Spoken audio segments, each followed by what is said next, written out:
Hello everyone. तो ये है तुंगनाथ व्लॉग और मैं इसमें शेयर करने वाली हूँ कि हम कैसे तुंगनाथ ट्रैक के लिए पहुँचे और कितने कितने टिकट्स, पैसे, होटल, सब चीज़ों के चार्जेस कितने लगते हैं। क्या ये सच में एक बजट फ्रेंडली ट्रिप है? ये हम देखने वाले हैं, क्योंकि बहुत लोग बोलते तो हैं कि बजट ट्रिप करके 5,000 6,000 में हो जाता है, बट ऐसा सच नहीं है। हर ट्रिप के लिए ऐसा पॉसिबल नहीं हो पाता। सो लेट्स सी ये ट्रिप बजट ट्रिप हो पाती है कि नहीं। सबसे पहले आपको हरिद्वार या ऋषिकेश पहुंचना पड़ेगा तुंगनाथ ट्रैक के लिए। वहीं पे जाके आपको ऊखीमठ के लिए बस मिलती है। बाकी प्राइवेट टैक्सीज और बाइक से भी लोग जाते हैं तुंगनाथ के लिए। हमने बस प्रेफर करी क्योंकि ये सबसे सस्ता ऑप्शन है। 440 का टिकट आपको पड़ जाएगा बस का। और आराम से 10 बजे बस चली थी, आराम से इसने हमें पहुंचाया था 6:30 के आसपास। तो इतना टाइम लग जाता है, टाइम बहुत ज़्यादा बस लगाती है पहुंचाने में। ओके, तो अगर मैं होटल की बात करूं तो सबसे पहले आपको ऊखीमठ पहुंचना है। ऊखीमठ से फिर आपको टैक्सी लेनी रहती है चौपटा के लिए। चौपटा में ना बहुत ज़्यादा कमी है होटल्स की और होम स्टेज वगैरह की। तो आप ऊखीमठ में भी नीचे ही स्टे कर सकते हो, लेकिन उससे क्या होता है ना कि आपको अगले दिन जब ट्रैक करना है तो आपको पहले चौपटा पहुंचना पड़ता है, जिसमें आराम से 1.5 घंटा लग जाता है और फिर आप सनराइज़ तो नहीं देख सकते। तो इसीलिए हमने भी यही सोचा कि चौपटा ही पहुंचते हैं और हमने प्री बुक ही कर लिया था अपना होटल, जो कि हमें 2,500 का पड़ा था। माइंड यू 2,500 बहुत सस्ता है। नहीं तो वहाँ पे 4,000 से नीचे का कोई भी होटल नहीं था। तो ये इस तरह की हमारी टैक्सी रहती है। 2,000 रुपये पड़ता है। अब वो 10 बंदे बैठाएंगे तो भी 2,000 लेंगे, 4 बैठाएंगे तो भी 2,000 लेंगे, और वो ऐसे डिस्ट्रीब्यूट हो जाता है। ये था हमारा होटल। ये 400 मीटर वॉक करके था जहाँ से शुरू होता है ट्रैक। वहाँ पे रूम वगैरह तो काफ़ी अच्छा था, स्पेशियस था। ठंड बहुत ज़्यादा थी क्योंकि हम लोग गए थे दिसंबर में। ट्रैक डेट थी दिसंबर में 25 to 27 ये डेट्स थी। पानी की काफ़ी कमी होती है क्योंकि सब कुछ जम जाता है इतनी ठंड में। बहुत प्रॉब्लम होती है सारी चीज़ों में। तो सच बताओ तो मैं तो रिकमेंड करूँगी कि इतनी ठंड में मत आओ तो ज़्यादा बेटर है। और आओ तो नीचे ही रुक जाओ और फिर बाद में आप ऊपर आ सकते हो, और फिर उसके बाद डायरेक्ट सीधे नीचे ही ऊखीमठ से ही नीचे आप चले जाओ। यहाँ रुकने का कोई सेंस नहीं है। ये है मेन गेट जहाँ से ट्रैक शुरू होता है। हम लोगों ने सुबह सुबह ट्रैक शुरू कर दिया था 6:30 बजे। और हम काफ़ी एक्साइटेड लग रहे हैं यहाँ पे ट्रैक स्टार्ट करते हुए, बट वी डिडंट नो कि और क्या क्या होने वाला है। सो ट्रैक काफ़ी इजी टू मॉडरेट लेवल है। जैसे आप देख सकते हो पूरी जो हमारा पाथ है वो पूरा क्लियर है, उस पर कोई अभी स्नो नहीं है। ये स्टार्टिंग का पॉइंट है। बहुत ही सुंदर व्यूज़ मिलते जाएंगे आपको स्नो माउंटेन्स के। सो व्यू का तो कोई कंपैरिजन नहीं है। It's very very very very beautiful. बहुत ही सुंदर है। ठंड के साथ प्रॉब्लम ये है कि आपको बहुत सारे लेयर्स पहनने पड़ते हैं, बहुत सारी चीज़ें कैरी करनी पड़ती हैं। खाने की बात करेंगे तो आपको 2 से 3 दुकानें मिल जाती हैं वहाँ पे ऊपर। वहाँ पे मैगी, चाय, बिस्किट, नमकीन, इस तरह का सब कुछ मिल जाता है। बट आई वुड प्रेफर कि आप अपना कुछ थोड़ा बहुत खाने का ज़रूर लेके जाओ, क्योंकि दुकान कभी खुली है कभी बंद है, तो आप उस पर तो डिपेंड नहीं कर सकते। अपना कुछ ना कुछ थोड़ा बहुत लेके ज़रूर जाओ। कोई फ्रूट्स हो सकते हैं, चॉकलेट्स बहुत इंपॉर्टेंट है अगर आप रख लो। एनर्जी बार्स, इस तरह की चीज़ें आप रख सकते हो, नमकीन, बिस्किट, है ना, काफ़ी काम आता है ये सारी चीज़ें। तो ट्रैक तो धीरे धीरे करते करते हम लोग पहुंच ही रहे थे।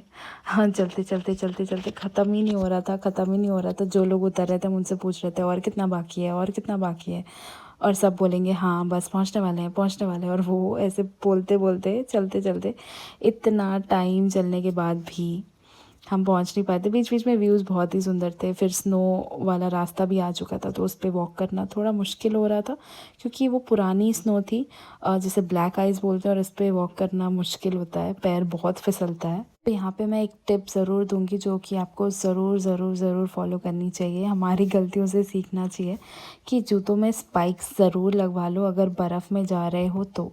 बहुत हेल्प मिलेगी, आराम से स्नो पे वॉक कर पाओगे। हमने जूतों में स्पाइक नहीं लगवाया था। मैंने डीकैथलॉन के जूते खरीदे थे ट्रैकिंग वाले, तो मुझे लगा हाँ ठीक है, बढ़िया काम चलेगा and all of that. But नहीं, ट्रैकिंग शूज़ में नहीं हो पा रहा था। और स्पाइक्स की काफ़ी ज़्यादा ज़रूरत थी। अभी ये इस तरह के व्यूज़ बहुत अच्छे अच्छे आपको मिलेंगे, बीच में काफ़ी सीटिंग अरेंजमेंट मिल जाएगा। प्लीज़ अपना कूड़ा अपने साथ रखो और प्लीज़ वहाँ पे फेंक के मत आओ, वहाँ पे कोई नहीं है आपका कूड़ा उठाने के लिए, इस बात को समझना ज़रूरी है।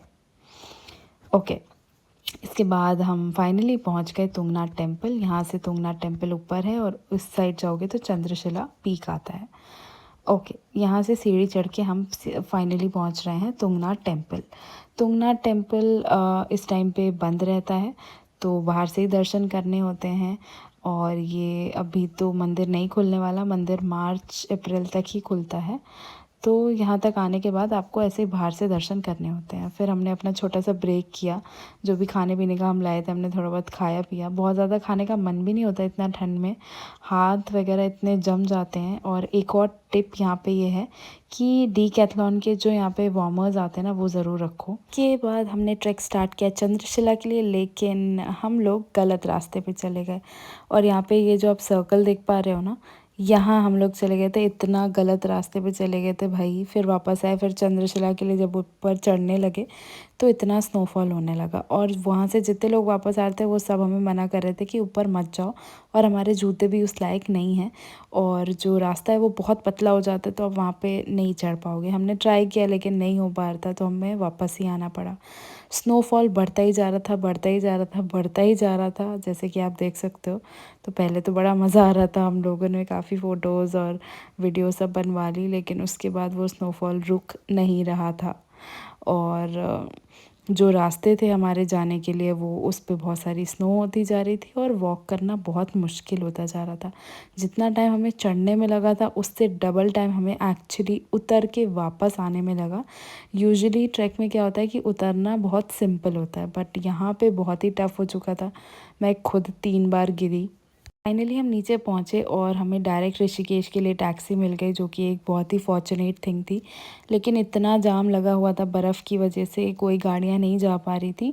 हम 5 से 6 घंटे जाम में खड़े रहे, बट किसी तरह हम उस जाम से निकले और फाइनली ऋषिकेश पहुँचे रात में। और वहाँ पे हमने जाके रूम लिया। फिर हम अगले दिन थोड़ा बहुत ऋषिकेश देखा, और ऋषिकेश से फिर रात में हमने अपनी बस ले ली अपने कानपुर के लिए। तो इस तरह की हमारी जर्नी रही। चौपटा में रात में रुकने का कोई सेंस नहीं है, वहाँ पे बहुत ही एक्सपेंसिव सारी चीज़ें होती हैं। वहाँ के लोग तुरंत ही, जितने टैक्सी ड्राइवर्स होते हैं वो अपने रेट अपने मन से बढ़ाने लगते हैं, और आप कुछ कर भी नहीं सकते, आपको देना ही पड़ेगा क्योंकि आपके पास चॉइस नहीं है वहाँ पे। तो वहाँ पे रुकना कोई सेंस नहीं है, ट्रैक करके सीधे वापस ही आ जाना चाहिए। और ये सारी समरी है मैंने क्या खर्च किया।